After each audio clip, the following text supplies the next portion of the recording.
Mantul. Karena dia juga Pak yang mengkondisikan semuanya. Maaf ya. Sudah Pak? Sudah pagi Pak.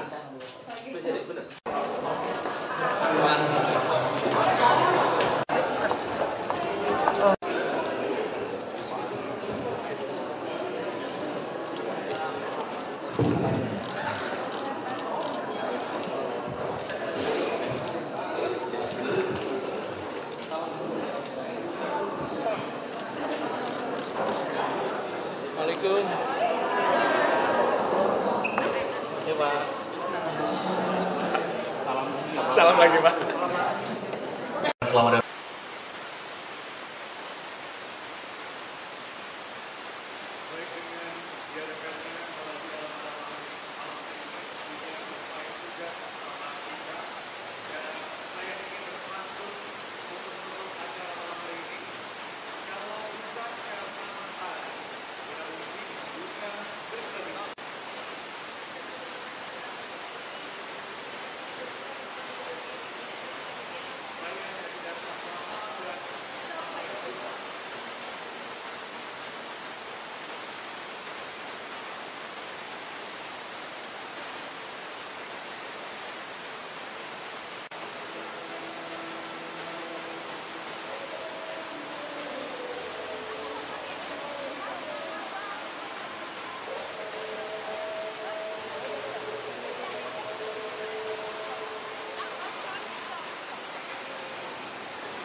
Nanti pantunnya saya titip Bang Adem di sini. Ini adalah ahlinya pantun. Saya kalau langsung minta pantun KPID langsung jadi pasti.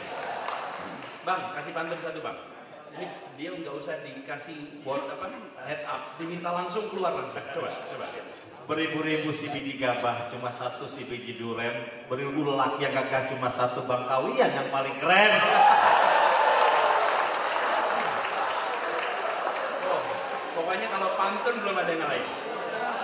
Jadi saya kalau ada gini kira-kira kalau ada acara ada beliau, saya minta beliau aja yang mantun. Saya nggak usah pakai persiapan. Benar ini jagonya pantun bukan apa. Tapi sekalian saya hormati, meneruskan sedikit apa yang disampaikan tadi oleh Pak Kawian dan Pak Gilang. Tema hari ini menuju penyiaran yang menyatukan dan berhikmah. Halal bihalal menurut saya sesuatu tradisi yang dahsyat. Nanti saya akan bicarakan sedikit soal halal bihalal. Tapi bahwa penyiaran kita menyatukan dan bermanfaat kira-kira. Di atasnya ada Garuda Pancasila yang tulisannya di situ Bhinneka Tunggal Ika. Apa yang menarik dari kalimat itu dua di atas bawah ini? Yang di atas mengatakan Bhinneka Tunggal Ika. Apa kata kunci dari tiga kata ini? Yang sering kita gaungkan adalah kata Bhinneka. Kuncinya adalah tunggal. Bhinneka adalah kenyataan bahwa saya lahir Sunda, saya lahir Bugis, saya lahir Jawa, saya lahir Batak, saya lahir Muslim, saya lahir Nasrani, saya lahir Hindu, saya lahir Buddha. Itu adalah latar belakang. There is nothing I can do about it. Tidak bisa apa-apa saya. Itulah potret Bhinneka. Tapi persatuan tunggal adalah hasil usaha. Persatuan diikhtiarkan. Keberagaman kita bawa sebagai latar belakang. Yang unik di Indonesia dibandingkan dengan bangsa-bangsa lainnya bukan sekedar kebinekaannya. Kalau bicara kebinekaannya, keberagamannya, India lebih beragam. Datang ke Tiongkok tak kalah beragam. Datangi Afghanistan tidak kalah beragam. Mereka beragam sekali. Datangi Papua Nugini, jumlah bahasanya lebih banyak daripada kita. Tapi begitu sampai persatuan, tidak ada yang bisa mengalahkan. Persatuan di Indonesia melampaui apa yang ada di negara-negara lain. Di situ kekuatannya. Karena itu, yang kita harus rayakan dari kalimat itu adalah tunggal. Ika mengartikan ika itu ya itu, iki, iku. Kalau bahasa Jawa itu. Ika itu bahasa Sanskrit artinya beragam yang satu itu. Jadi kata ika itu untuk menegaskan satu. Nah, kita seringkali lebih menonjolkan kata pertamanya daripada tunggalnya. Padahal yang membuat bangsa ini unik dibandingkan bangsa-bangsa yang lain bukan keberagamannya saja, tapi justru persatuan. Karena kalau persatuan itu hasil usaha, kalau keberagaman itu bawaan. There's nothing I can do. Tapi bersatu atau tidak itu pilihan. Dan persatuan itu disimbolkan dengan bahasa bersama, bahasa Indonesia. Ini dahsyat.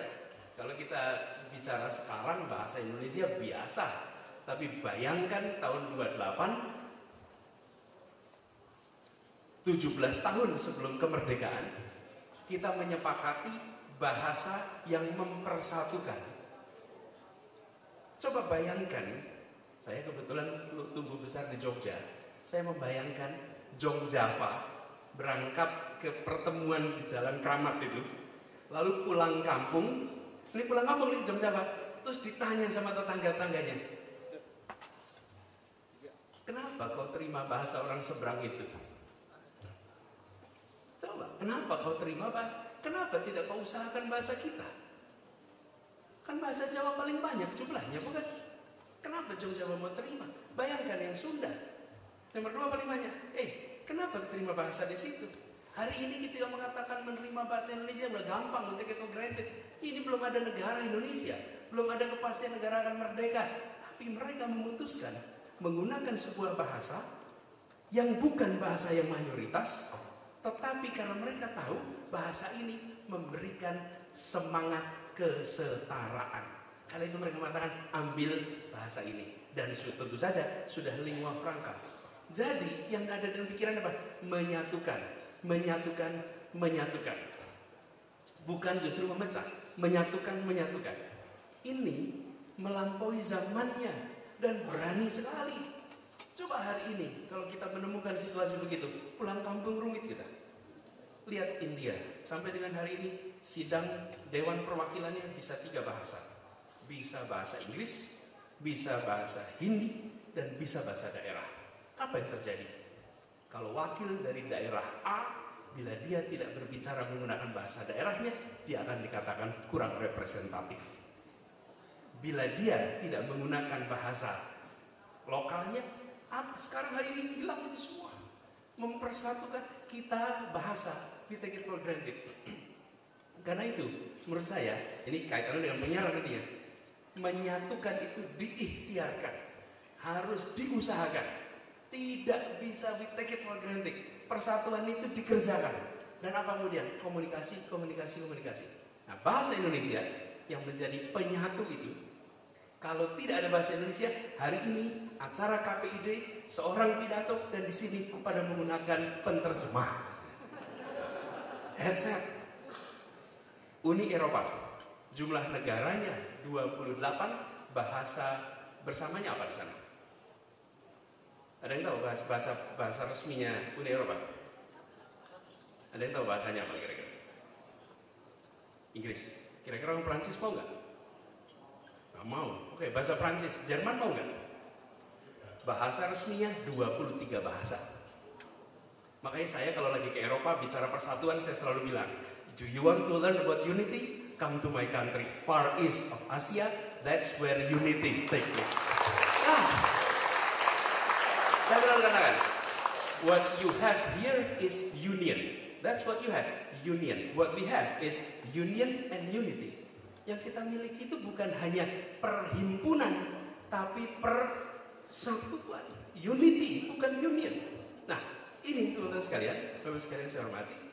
Dahsyat bahasa itu menyatukannya. Karena itu sekarang mereka yang kita teman-teman yang berada di media punya tanggung jawab ekstra soal ini.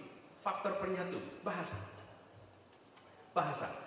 Pada saat Kamus Bahasa Indonesia keluar pertama kali tahun 50-an, maka kosa kata dalam bahasa Indonesia pada waktu itu sekitar 52.000 kosakata. Dan pada saat tahun 30-an, 40-an di Senen ada banyak sekali kursus-kursus bahasa Indonesia. Salah satu pengajar kursus bahasa Indonesia itu namanya Sultan Takdir Ali Sabana. Orang dari mana-mana dari seluruh Nusantara datang ke Jakarta untuk apa? Belajar bahasa Indonesia. Dan mereka yang tidak belajar bahasa Indonesia bagian dari masa lalu. Hanya mereka yang bisa berbahasa Indonesia menjadi bagian dari masa depan negeri ini. Itu yang tidak bisa bahasa Indonesia bagian dari masa lalu. Waktu itu, bayangkan sehebat apapun, kalau saya di Jogja tidak bisa bahasa Indonesia, saya bukan bagian dari Indonesia. Bahasa Indonesia kunci. Nah, tapi menarik. Sekitar 52.000 atau 50-an. Di tahun saya kebetulan tugas di Kemdikbud waktu itu, jumlah kosakata kita di tahun 2014-an itu sekitar 92 sampai 94 ribu kosakata. Bapak sekalian, berapakah jumlah kosakata bahasa Inggris? 1 juta kosakata. Dengan pertambahan kosakata per tahun 7.000 kata. Oke. Indonesia tahun 50-an, 52, tahun 2000-an jumlahnya baru 94. Apa artinya? Kalau kita mau mempersatukan Indonesia, maka tugas kita semua, apalagi yang di penyiaran ini, menambah kosakata bahasa Indonesia. Jadi ketika kita bicara menyatukan, usul para penyiar, para redaktur, perkaya bahasa Indonesia. Karena apa itu perlu dilakukan? Tidak seperti bangsa lain. Kalau lihat di Malaysia itu sulit sekali nambah kata-kata bahasa Melayunya. Akhirnya bahasa Inggris diserap, bukan? Tapi kalau bahasa Indonesia punya stok bahasa daerah yang banyak sekali yang bisa dijadikan bahasa Indo. Bisa. Relax saja ya. Itu artinya apa? Kalau bahasa Indonesia-nya santai. Santai itu bahasa mana? Komering. Bahasa Komering Sumatera Selatan. Yang membuat siapa? Tempo. Tempo lagi nulis nih apa kosakata untuk relax. Terus ada salah satu redaksinya bilang, redakturnya pakai kata santai aja Pak. Apa itu santai? Waktu itu pada nggak tahu santai itu apa. Santai itu ya relax. Lalu digunakan dan semua orang mengatakan apa ini kosakata? Bahasa Indonesia jangan baik dan benar. Bahasa Indonesia adalah bahasa kesepakatan. Bahasa Sunda ada nggak dari Sunda di sini? Ada dari Sunda? Sunda nih. Kalau jatuh bahasa Sundanya berapa kata? Jatuh dalam bahasa Sunda itu tergantung sebabnya dan arahnya. Arahnya ke depan, ke belakang, ke kanan, ke kiri, sebenarnya beda lagi, betul tidak? Teman-teman sekalian, yang bahasa Jawa nih. Kalau cuci muka dalam bahasa Jawanya apa? Raup. Satu kata menjelaskan. Begitu bilang raup langsung tahu ini cuci muka. Gak mungkin raup itu membersihkan dengkul. Gak mungkin. Raup itu membersihkan. Apa yang terjadi? Saya mengajak pada teman-teman semua, mari melanggar prinsip baik dan benar itu. Karena baik dan benar itulah yang membuat bahasa Indonesia tidak berkembang. Dan kalau teman-teman di penyiaran membantu untuk menyatukan perkaya itu, apa yang terjadi? Seluruh Indonesia merasa terwakili. Jakarta kami membuat istilah Jaklingko. Lingko itu dari Manggarai. Apa yang terjadi? Teman-teman di Manggarai merasa bangga bahwa di ibu kota ada kata dari daerahnya. Bayangkan itu dilakukan untuk seluruh Indonesia dengan kosakata baru dan menggunakan channel penyiaran. Oh, itu dahsyat sekali. Jadi saya ingin mengusulkan bahwa menyatukan itu bukan sekedar membicarakan persamaan. Menyatukan itu bukan sekedar menghindari perbedaan. Menyatukan itu adalah dengan membuat semua merasa terwakili di dalam instrumen apa? Instrumen bahasa. Karena instrumen bahasa itulah yang sekarang muncul. Kita yang tampil di televisi muncul dengan bahasa. Tanpa kita sadari, itulah simpul persatuan kita. Jadi saya berharap buat teman-teman di sini kita dorong itu. Plus halal bihalal. Ini dahsyat. Tidak ada Idul Fitri di negara lain yang pakai minal aidin maaf lahir batin. Semua coba yang pernah Idul Fitri di Mekah. Selesai Idul Fitri semuanya salaman, Id Mubarak, selesai. Kita bilang mohon maaf lahir batin, bingung gitu. Ditanyain sama, yang semua pernah kuliah di luar juga begitu. Di kita persis seperti yang dikatakan Bung Karno tadi, yang ceritakan oleh Pak Gilang tadi, bahwa Idul Adha membuat peluang untuk saling bermaafan tanpa ada kesungkanan.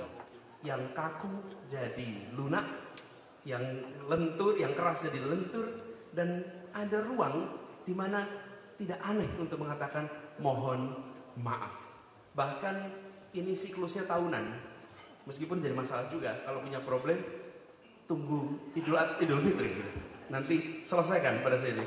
Tapi apapun sebabnya, itu membuat kita memiliki simpul persatuan. Jadi saya merasa pilihan KPID ini pilihan yang tepat untuk kita bicara tentang penyiaran yang menyatukan dan berhikmah.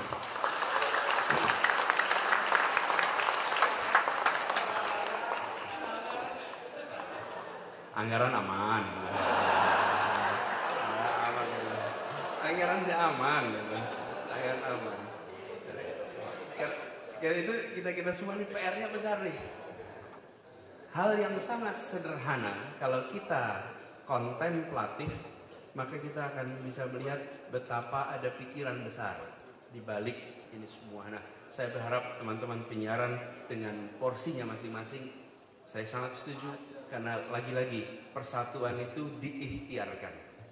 Kalau bineka itu kenyataan, yang harus kita kerjakan sama-sama adalah mengikhtiarkan agar apa